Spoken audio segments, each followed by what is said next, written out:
시작. 너희는 너희가 하나님의 성전인 것과 하나님의 성령이 너희 안에 계시는 것을 알지 못하느냐? 누구든지 하나님의 성전을 더럽히면 하나님이 그 사람을 멸하시리라. 하나님의 성전은 거룩하니 너희도 그러하니라. 우리 옆에 계신 성도님하고 잠깐 인사했으면 좋겠습니다. 인사들 많이 하셨겠지만 그래도 우리가 눈을 마주치시면서, 핵심은 눈을 마주치시는 것입니다. 자, 주님의 이름으로 사랑합니다. 주님의 이름으로 사랑합니다. 눈을 마주치시면서요. 괜히 부끄럼 타시는 분들은 뭔가 좀 찔림이 있으신 거죠? 예. 오늘 말씀은 하나님의 성전들입니다. 고린도에 복음이 처음 전파된 것은 바울의 2차 전도 여행 때 AD 50년경이었죠. 당시 이 아덴을 떠나서 고린도에 도착한 바울은 선교 전략상 매우 중요하면서도 도덕적으로 당시에 문란하고 우상 숭배가 가득했던 이 도시에서 복음을 전하기로 결심하게 됩니다. 당시 로마의 통치였던 글라우디오스 황제의 칙령에 의해서 이제 유대인들은 더 이상 이 로마에 살 수 없게 된 이 유대인들이 이제 고린도에 와서 아굴라와 브릭스길라 이 부부를 만남에 따라서 장막 만드는 일을 함께 동업하면서 이제 바울도 복음을 증거하게 됩니다. 고린도 교회 구성원들은 로마 제국의 다른 곳에 세워진 여타 초대교회들과 마찬가지로 이제 이방인들과 유대인들이 그렇게 함께 섞여서 살아가고 있었습니다. 고린도시는 유대인보다 이방인들이 또 현저하게 많았었습니다. 그래서 그 중에는 아주 열심이고 또 이 경건한 이 그리스도인들이 있는 반면에 이방인들이 너무 많은 관계로 구약 성경에 대해서는 전혀 모르고 있었던 사람들이 많았었습니다. 그런데 당시 고린도 도시를 잘 살펴보면 당시에 유행했던 속담이 하나 있는데요. 그 말이 뭐냐면 고린도 사람처럼 살자. 고린도 사람처럼 살자. 딱히 보면 좋은 말인 것 같은데 이제 그 말 내용을 보면요, 돈만 알고 순간의 쾌락으로 탐닉하며 사는 경박한 사람의 생활을 가리키는 것으로 당시 고린도시의 문화와 이 경박함이 얼마나 태폐적이었는지를 잘 알게 해주는 이 말이었습니다. 우리 인간이란 환경에 영향을 받을 수밖에 없지요. 따라서 고린도 교회 교우들은 성도가 된 이후에도 온전한 신앙 윤리를 유지하기가 매우 힘들었습니다. 그때 당시에 문란하고 음란하고 태폐적이고 또 우상들도 많고, 더욱이 사도들과 달리 개인의 유익을 위해서 소위 다른 복음을 전하는 거짓 사도들은 이제 고린도 교회의 이런 방종과 잘못된 것들을 오히려 옹호하고 부추기기 시작합니다. 그래서 사도 바울은 이런 상황에서 고린도 전후서의 엄격한 사도 서신을 이제 이 고린도 교회에 이렇게 서신을 보내고 있는 것이죠. 오늘 본문 말씀의 앞에 단락이라고 할 수 있는 고린도전서 3장 10절과 15절에서 말씀해 보면요, 건축자의 비유를 통해서 교회 지도자들은 오직 교회의 유일한 터전이 되신 그리스도 위에 하나님의 지혜로 이제 교회를 세워 나가야 할 것을 경고하고 교훈해 주고 있습니다. 그리고 이어지는 오늘 본문의 말씀은 이제 각 성도들을 향해서 하시는 말씀이에요. 그것은 이 땅을 살아가는 그리스도인들은 하나님의 성전이요 또 거룩한 성도라는 것이 이 말씀의 핵심이지요. 질문을 하나 드리도록 하겠습니다. 전주 서문교회라고 하는 이 건물이 거룩합니까? 아니면 이 전주 서문교회라고 하는 공동체를 이루고 있는 저와 여러분들이 거룩합니까? 건물일까요? 그 공동체를 이루고 있는 거룩한 무리인 저와 여러분들일까요? 저와 여러분들이겠죠? 설마 건물이라고 하신 분 있으시면 안 돼요? 그렇습니다. 건물이 아니라 사람이 거룩한 거예요. 사람이. 우리가 이것을 여기서부터 잘 구별해 갖고 나가야 됩니다. 교회란 뭡니까? 하나님의 부르심을 받은 사람을 일컫는 말이에요. 교회라는 게. 그렇기 때문에 이 건물은 뭐예요? 하나님의 부르심을 입은 사람들이 모여서 예배드리는 예배 장소예요, 장소. 그래서 옛날에는 교회란 말을 쓰지 아니하고 뭐라고 썼죠? 예배당. 예, 그렇죠. 역시 120년의 전통을 가지고 계시는 우리 전주서 목사님 역시 잘하십니다. 그렇습니다. 예배당이죠. 그리고 교회란 하나님의 부르심을 입은 사람들 일컫는 말, 즉 예수님을 믿는 사람들, 바로 성도들의 모임을 가리켜서 뭐라고 합니까? 교회라고 하는 거예요. 교회. 그래서 교회는 건물이 아니라 바로 저와 여러분 사람을 가리키는 것이죠. 구약시대로 한번 가볼까요? 구약시대에는 성전은 실제 하나님의 임재를 상징하는 곳이었죠. 성막의 때에는 하나님이 직접 머물러 계셨고요. 그리고 예루살렘 성전, 솔로몬이 건축한 예루살렘 성전에도 하나님께서 임재해 계셨습니다. 그리고 하나님의 영광과 위엄을 나타내는 특별한 장소였죠. 따라서 성전은 지극히 거룩하게 성별되어서 그 어떤 부정도 용납되지 않았고요. 또 성전을 더럽히는 자는 즉각 죽음의 형벌에 처해졌습니다. 그래서 죄 많은 일반 백성들은 함부로 하나님의 성전에 들어갈 수 없었고, 정해진 때와 정해진 의식에 따라 성전 예배에 참여할 수 있었습니다. 그리고 하나님의 임재의 처소인 이 지성소라는 곳이 있습니다. 지성소.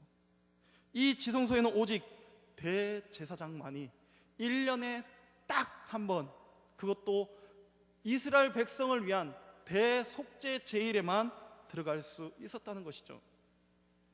아무리 대제사장이라도 정결예법을 따르지 아니하고 부정한 상황에서 성소에 들어갔다가는, 좀 이해하고 들으십시오, 가버립니다. 그냥 하나님께서. 그러나 신약시대에 와서는 예수 그리스도를 구원의 주로 영접한 믿음으로 의롭게 된 모든 자들에게 성전으로 나갈 수 있는 길이 열려졌습니다. 또한 성령께서는 그리스도를 구주로 영접하고 거듭난 모든 그리스도 안에서 거하심으로 인해서 각 사람 모두가 하나님의 거룩한 성전이 되게 하셨습니다. 그러므로 성전된 우리는 스스로를 깨끗하게 하고 더럽히지 말아야 되는 것이죠. 그리고 본문의 고린도전서 6장 20절의 말씀처럼 우리는 우리의 몸으로 하나님의 영광을 드러내야만 하는 것입니다.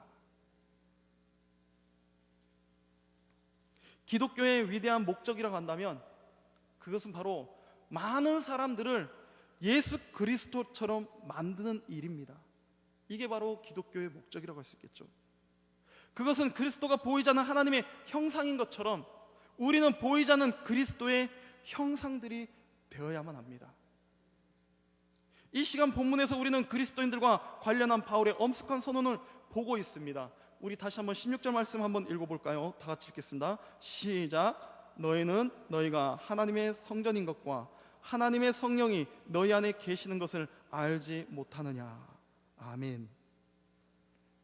바울이 성도들을 성전에 비유하는 근거는 각 성도들에 대한 성령의 내주하심, 즉 저와 여러분들 안에 성령께서 살아 계시기 때문에, 우리 마음 중심 가운데 성령님이 계시기 때문에 그것을 바로 증거하여서 말씀해주고 있는 거예요. 구약시대의 성전에 하나님의 영광이 임재하신 것과 같이 하나님의 영이신 성령께서도 이제 각 성도 안에서 내주하시, 즉 살고 계심을 각 성도는 하나님의 전이란 사실은 말씀입니다. 우리가 이걸 잊어서는 안 돼요. 그렇기 때문에 어떻습니까? 혹여라도 아직 우리 안에 세상 것을 끊지 못하고 즐기시는 분이 있다면 이 말씀이 많이 힘이 될 것 같습니다.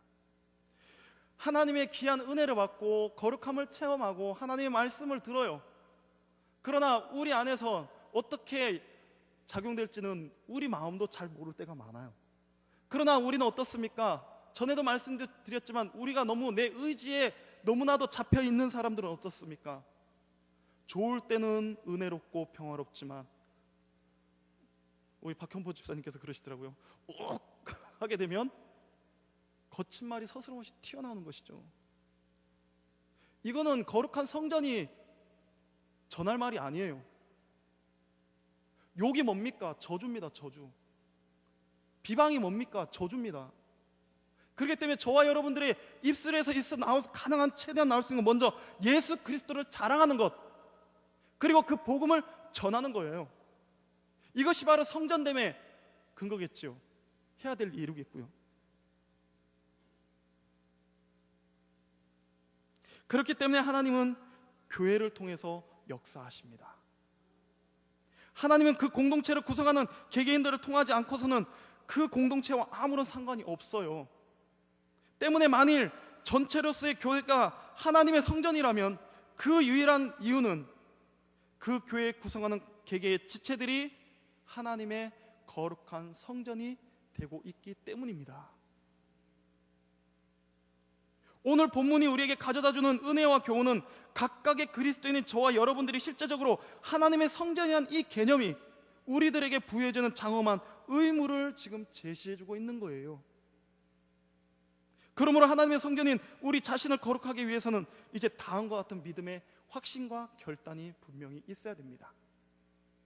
첫 번째로 보면 모든 그리스도인이 하나님의 처소라는 것입니다.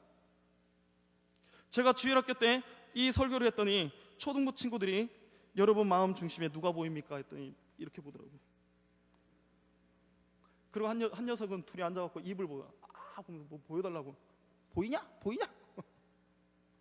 참 순진한 아이들인데, 하나님의 처소라는 걸 잊지 마시기 바랍니다. 너희는 너희가 하나님의 성전인 것, 즉 모든 그리스도인이 하나님의 처소다라는 말씀이죠. 이것은요 단순한 비유가 아닙니다. 아주 중요한 핵심이에요. 비유적으로 사용된 것은 단지 말씀이면 물질적인 것, 즉 성전이라고 하는 건물뿐이에요. 건물뿐. 이것은 저와 여러분들이 하나님의 자녀라면 경험할 수 있는 실제지요. 그리고 우리는 항상 거듭되게 확인하게 뭘 합니까? 저와 여러분들 안에 누가 계신다고 합니까? 두 분만 대답하셨습니다. 저와 여러분들 안에 누가 계십니까? 예, 그렇죠. 성령 하나님이 계십니다. 믿으십니까? 인정하십니까? 예, 잘 생각해 봅시다. 하늘도 감당할 수 없는 전능자가 손으로 만든 어떤 집에 거하신다. 이것은 실제적인 의미가 아니지요. 단지 성전과 모든 외적인 예배는 그리스도인의 삶의 사실들과 우리의 내적 경험의 실제들에 대한 상징일 뿐이에요.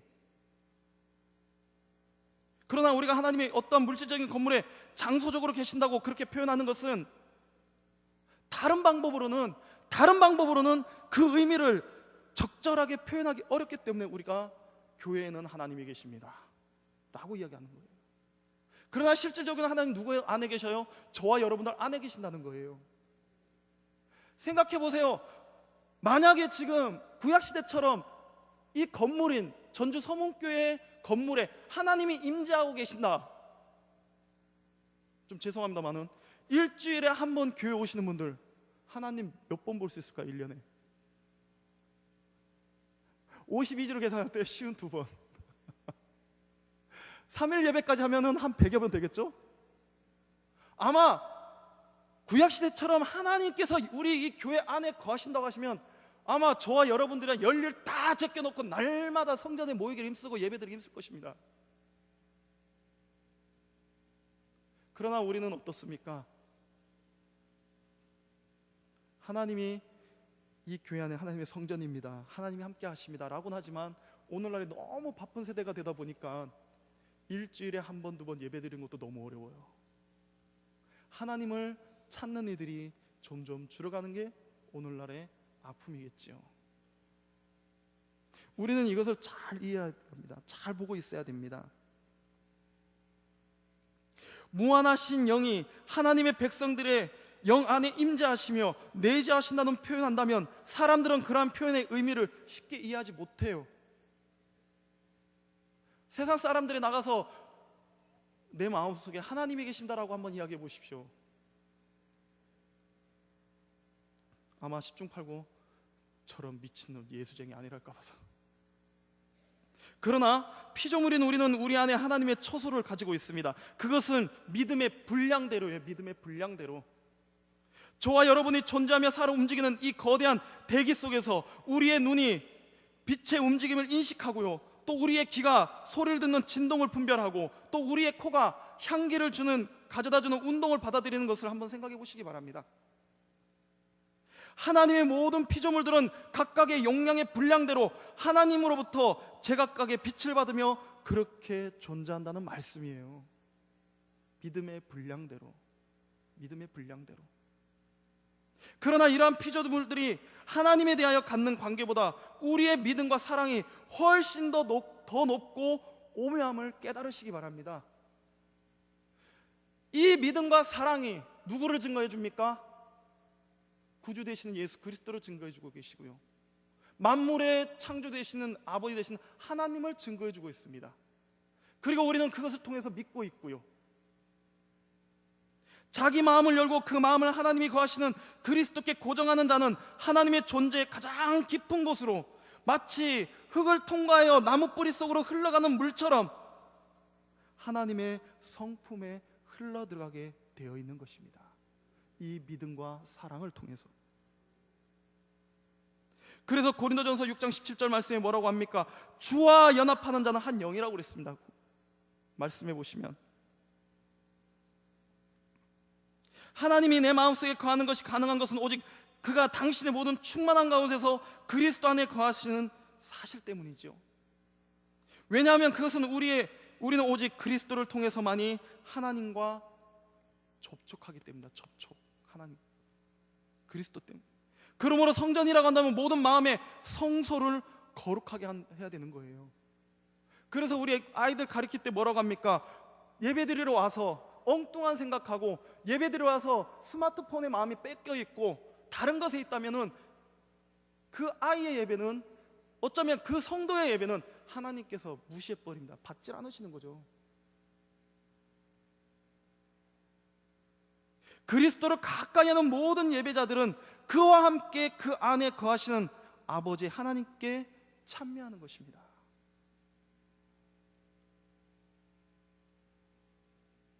사랑하는 성도 여러분, 하나님은 오직 그리스도 안에서 완전하게 거하신다는 사실을 잊지 마시기 바랍니다. 완전한 하나님의 신성, 그러나 우리 안에서는요 부분적으로 거할 수밖에 없습니다. 부분적으로. 성경이 말하는 것은 그리스도 안에서 하나님은 완전하게 거하시지만, 그러나 저와 여러분들 안에서는 하나님의 이 신성이, 거룩함이 부분적으로 거할 뿐이에요. 왜 그럴까요? 그리스도 안에서는 하나님의 함께 하심이 한결같으며 절대로 결단코 변함이 없으십니다. 그러나 우리 안에서는 얼마든지 가변적, 즉 바꾸어 줄 수 있다는 거예요. 좋을 때는 주인이 예수님이지만 내 마음에 안 들고 내가 상심할 때는 어떻게 돼요? 그 주인이 나로 돌변한다는 겁니다. 그래서 어떤 때는 하나님이 함께 하시면 좀 더 충만하지만 또 어떤 때는 그렇지 못한 이유가 바로 여기에 있는 거예요. 우리는 이런 것들을 수시로 많이 경험들 하지 않습니까? 우리가 하나님을 그냥 내버려 두면 하나님 역시 우리를 그냥 내버려 놔버립니다. 그냥. 우리의 영혼이 하나님의 곁에 참되게 거하려고 노력한다면 하나님의 내주하심은 우리 존재의 모든 부분을 거룩해 해지고 또 빛의 광채로 가득 채워질 때까지 더욱더 저와 여러분들을 풍성하게 채워 나가십니다. 그러므로 하나님이 그리스도 안에 거하신다는 사실을 우리는 한시도 잊어서는 안 되는 거예요. 그렇습니다. 우리 안에 거하시는 자는 그리스도 안에 계신 하나님이에요. 이와 같이 우리의 보잘것없는 마음이 하나님이 거하시는 초소가 되는 것은 전적으로 누구 때문에요? 예수 그리스도 때문입니다. 누구 때문에요? 예수 그리스도 때문이에요. 저와 여러분들 때문에 아니에요. 바울이 이와 동일한 뜻으로 하나님의 성전인 우리에게 에베소서 2장 20절과 22절에 이렇게 말합니다. 너희는 사도들과 선지자들의 터 위에 세우심을 입은 자라. 그리스도 예수께서 친히 모퉁이 돌이 되셨느니라. 그의 안에서 건물마다 서로 연결하며 주 안에서 성전이 되어가고 너희도 성령 안에서 하나님이 거하실 초소가 되기 위하여 예수 안에서 함께 지어져 가느니라. 이게 하나님의 성전되는 자들에게 주시는 예수님의 말씀이지요. 그렇기 때문에 지금 저와 여러분들이 하나님의 완전한 성전입니까? 방금 이 에베소 2장 20절과 22절로 말씀을 본다면 완전하지 못하다는 거예요. 세워져 가는이라고 그랬고 지워져 가는이라고 그랬어요. 그래서 저와 여러분은 날마다 하나님의 성전, 하나님이 계시는 이 처소인 저와 여러분들을 항상 말씀과 기도를 통해서 또 세상에서 구별하면서 거룩하게 만들 수 있어야 되는 것입니다.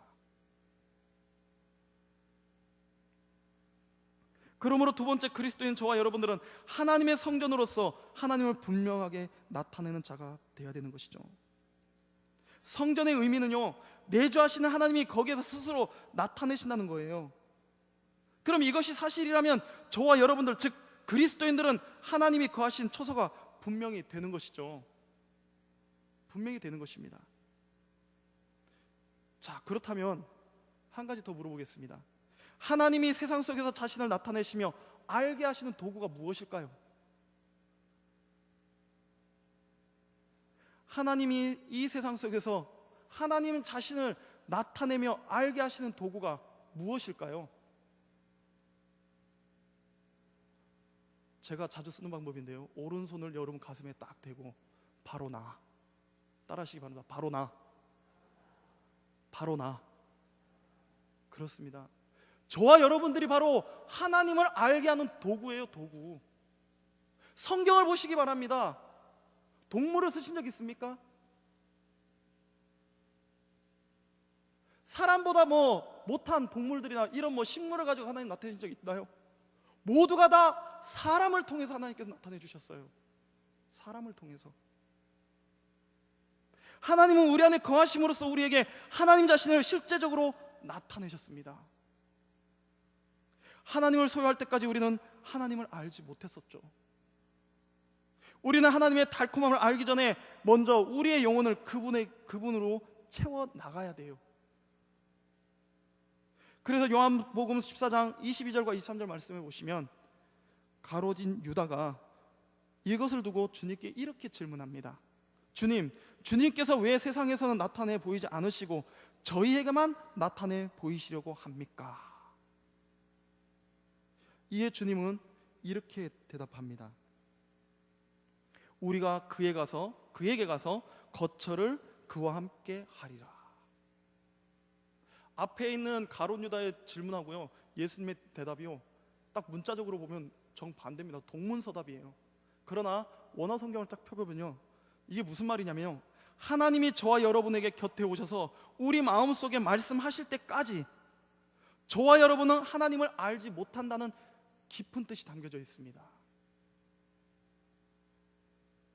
아무리 모태신앙이라 한다 한들 하나님에 대해서 알고 있었던 사람 있나요? 없습니다. 부모를 통해서 들었고 부모를 통해서 배웠기 때문에 그런 것이지, 모태신앙이라고 하고 뱃속부터 딱 태어나가지고 예수님 믿는 사람 봤습니까? 없습니다. 환경이 그렇게 만들어준 것 뿐이겠죠. 그러나 모태신앙이다 어쨌든 간에 이것을 하나님을 알게 하시는 것은 예수 그리스도를 통해서만입니다.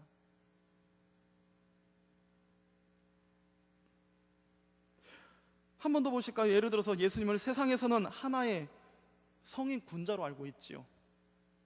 하지만 예수님을 진정으로 아는 저와 여러분은 예수님을 이 세상 만물을 창조하시고 또 주관하시고 다스리시는 하나님의 독생자요, 유일한 구원자요, 진정한 주님임을 세상이 알지 못하는 믿음이라고 하는 이 방식을 통해서 우리는 이것을 잘 알고 있고 믿고 있는 것입니다.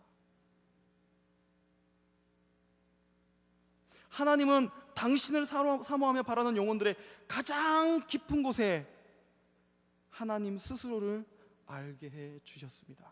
예수 그리스도를 통해서. 그래서 저와 여러분들이 뭐예요? 삶 속에서, 말 속에서, 생각 속에서 뭡니까? 예수 그리스도를 나타낼 수 있는 성전이 꼭 돼야 되는 이유가 여기에 있는 것입니다.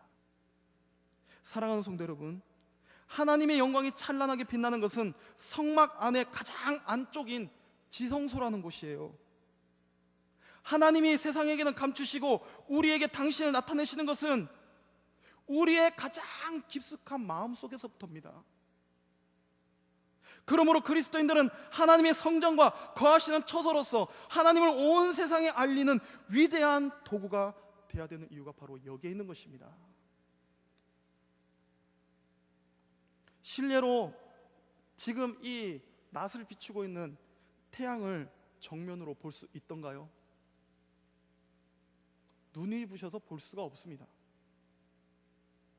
우리의 눈은 태양을 정면으로 볼 수 없지만, 그러나 태양의 모습을 확연하게 볼 수 있을 때가 있습니다. 그게 언제인 줄 아십니까? 일출시나 일몰시에 그걸 볼 수 있습니다. 태양 자체는 너무 밝아서 바로 볼 수 없지만, 그러나 일출시와 일몰시에는 너무나도 아름답게 붉은 빛으로 빛나는 것을 우리는 봅니다.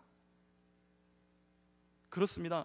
세상의 사람들이 저와 여러분들에게는 온유함을 볼 수 있다면, 그들은 온유하신 그리스도를 저와 여러분들의 통해서 믿을 수 있을 것입니다. 또 세상의 사람들이 저와 여러분들에게서 의와 사랑을 나타내는 것을 본다면, 그들은 그리스도의 의와 사랑을 분명하게 믿게 될 것입니다. 그러므로 하나님께 찬미가 돌려지든지 혹은 욕이 되돌려지든지, 그 여부는 전적으로 누구에게 달려 있다고요? 하나님을 나타내는 도구인 저와 여러분들에게 달려 있다는 이야기입니다. 전에도 말씀드렸지만, 저와 여러분들이 잘못했다 손 칩시다. 저와 여러분들을 욕하는 건 얼마든지 들을 수 있어요. 그러나 결론적으로 누가 욕을 받습니까? 예수 그리스도예요. 하나님입니다. 우리 그리스도인들이 이걸 놓쳐서는 안 돼요. 그렇기 때문에 힘들지만 어렵지만 저와 여러분들의 삶을 뭐예요? 말씀에 복종시킬 수 있어야 되고 순종시킬 수 있어야 되고 그분의 뜻을 꿈꾸며 나가야 되는 거예요. 이게 바로 하나님의 처소인 거룩함을 입고 있는 성전인 저와 여러분들이 가져야 될 충분성입니다. 하나님은 여러분의 마음속에 거하시면서 여러분의 삶을 통해서 스스로를 나타내십니다. 우리가 진정 그리스도인으로 세상에 우리 주님의 형상을 나타낸다면, 많은 사람들은 우리가 고백하는 예수님을 믿으라고 말하지 않아도 분명하게 예수님을 믿게 될 것입니다.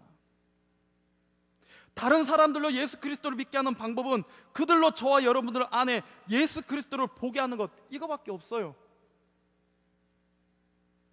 그래서 오늘 본문에 뭐라고 합니까? 너희가 하나님의 성전인 것과 하나님의 성령이 너희 안에 계시는 것을 알지 못하느냐, 이렇게 강하게 반문하고 있는 것입니다.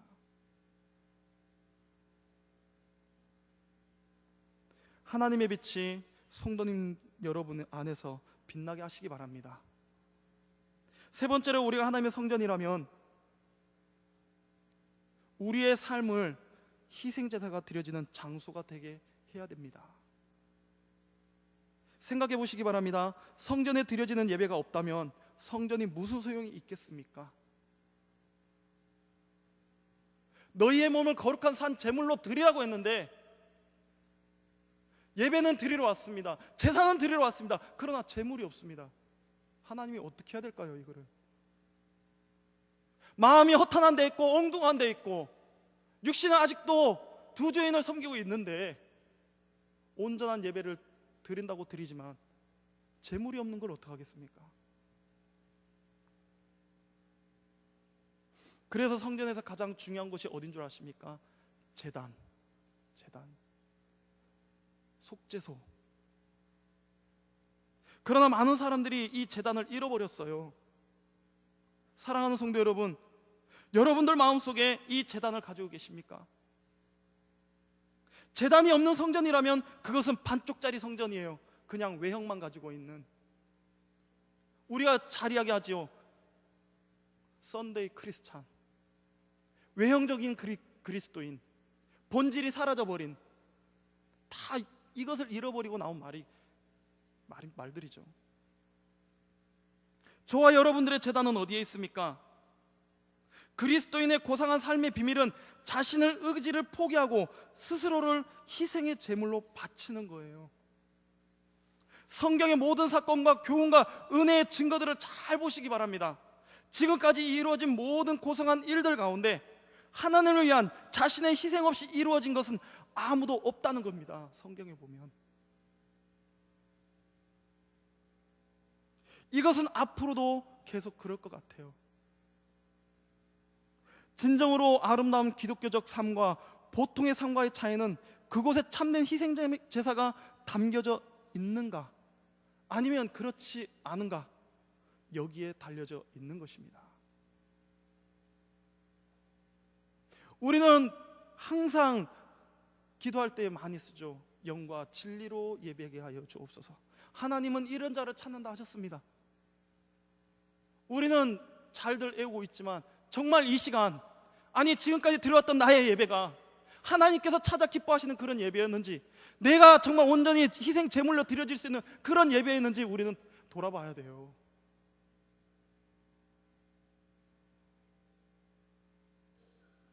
다시 말해 하나님께 드려지는 우리의 예배가, 나의 예배가 나의 전부를 드리는 제물로서 하나님이 우리를 사랑하신 그 위대한 사랑을 위해 행해진 것인가를 우리가 돌아봐야 된다는 말씀입니다.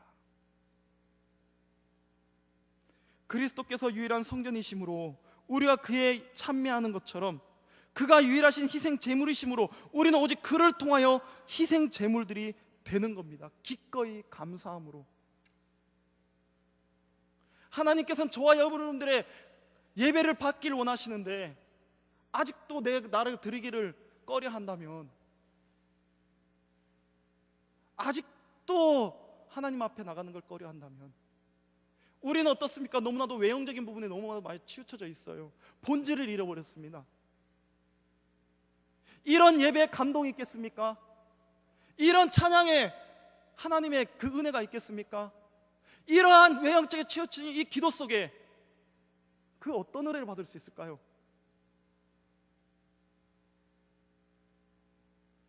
우리는 날마다 흐트러진 나의 삶의 예배를 바로 잡을 줄 알아야 됩니다.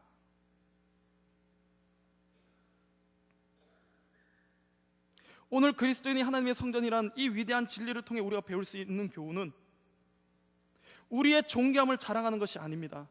또 신비주의로 몰입하는 것도 아니에요.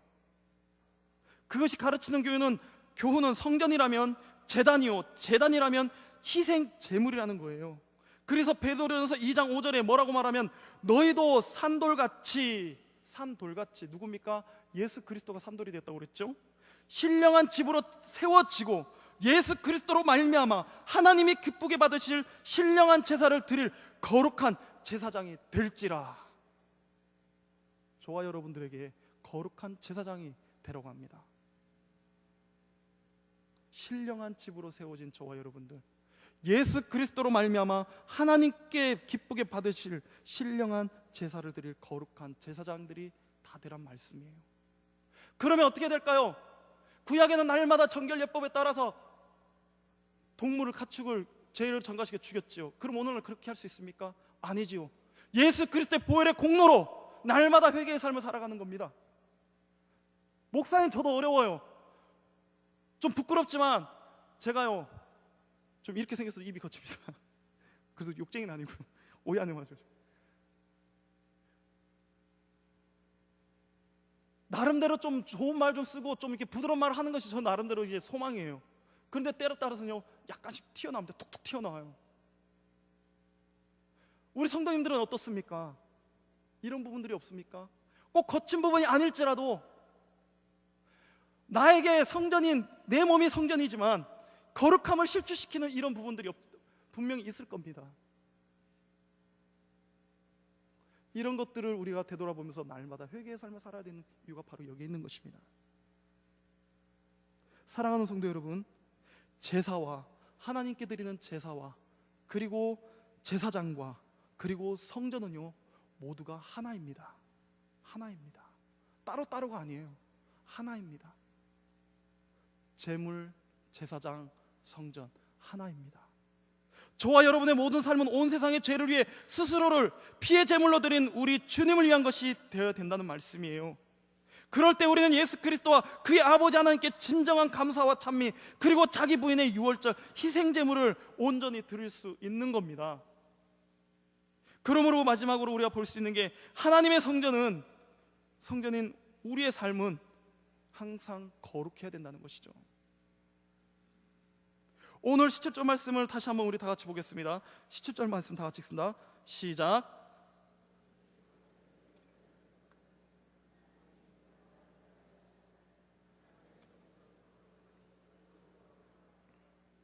아멘. 하나님의 성전은 거룩하니 누구도요? 너희도, 저와 여러분도 뭐 하라고요? 거룩하라고.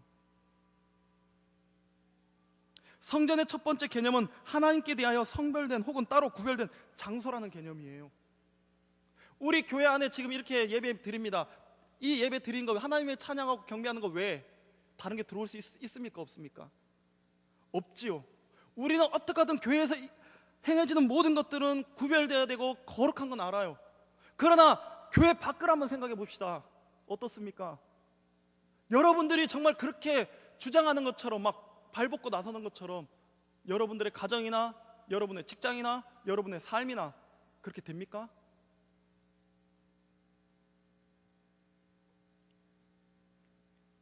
거룩의 본질적인 개념은 성별 구별입니다. 즉 하나님께 대한 성별, 하나님께 대하여 구별이에요. 이게 바로 거룩입니다. 이 시간 본문의 고린도 교인들에게 보내는 편지에서 알 수 있듯이 고린도는 온갖 종류의 부도덕으로 가득 찬 도시였어요.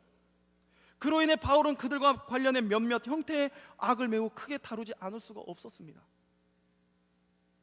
바울은 주로 분리주의적 교훈과 또 이교적인 교훈, 저와 여러분들이 듣고 있던 대로 뭐 바울파, 아볼로파, 뭐 게바파, 그리스도파, 여러 가지 파당의 습관에 의해 하나님의 성전이 황폐화되고 파괴되는 것에 대해서 깊은 우려를 나타내고 있는 겁니다. 특별히 그와 같은 파당의 습관은 고린도 교회를 어떻습니까? 완전히 갈라놓아 버렸습니다. 우리는 오늘 올바르게 인식해야 됩니다. 기독교적 삶의 특성을 더럽히며 오염시키는 것들이 짓기 두려워질 때 우리의 성전이, 나의 성전이 더러워지는 것을 분명히 우리는 잘 눈여겨봐야 됩니다.